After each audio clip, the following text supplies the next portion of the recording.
la vie du Fils unique de Dieu. Tes péchés, mes péchés ont coûté la vie unique du Fils de Dieu. Mais que fais-tu de Jésus-Christ de Nazareth? J'ai un choix à faire. Mais nous devons faire les bons choix. Tu peux jouir du monde, tu peux jouir de plaisir, tu peux jouir de la luxure. Mais sache, le Seigneur déclare que pour toutes ces choses, ton Créateur t'appellera en jugement.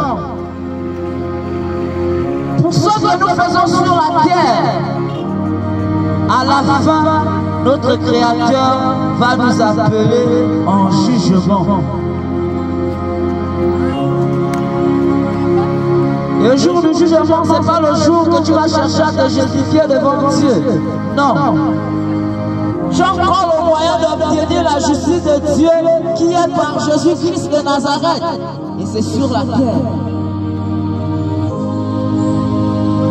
Mais si tu rejettes la grâce de Dieu, si tu rejettes le salut de Dieu à cause des plaisirs de ce monde, au dernier jour, Dieu aussi te rejettera.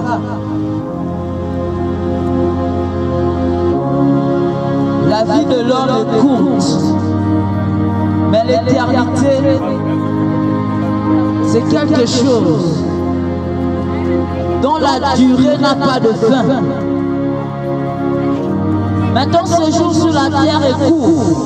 Tu ne sais pas si tu vas atteindre 35 ans. Tu ne sais pas si tu vas atteindre 19 ans. Mais tu préfères jouir des plaisirs de ce monde. Mais voici la question que le Seigneur dit, il pose. À quel prix l'homme pourra-t-il racheter son âme? À quel prix pourras-tu racheter ton âme? L'argent ne peut pas racheter ton âme.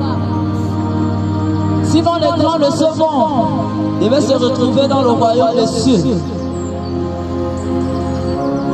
Le seul moyen par lequel Dieu nous rend justes, c'est par le sacrifice de Christ à la croix. C'est parce que Christ est mort pour nos péchés que Dieu nous pardonne. C'est parce que le sang du Fils unique de Dieu a été répandu à cause de nous que Dieu nous accorde sa grâce. Mais que fais-tu de la grâce de Dieu? C'est bien de dire tous les jours que Dieu m'aime, Dieu m'aime. C'est traduit besoin de sa parole. Tu ne peux pas dire aimer Dieu et mépriser la parole de Dieu. C'est contradictoire. La preuve que tu es rentré dans le salut de Dieu, c'est la preuve que la parole de Dieu fait partie intégrante de ta vie.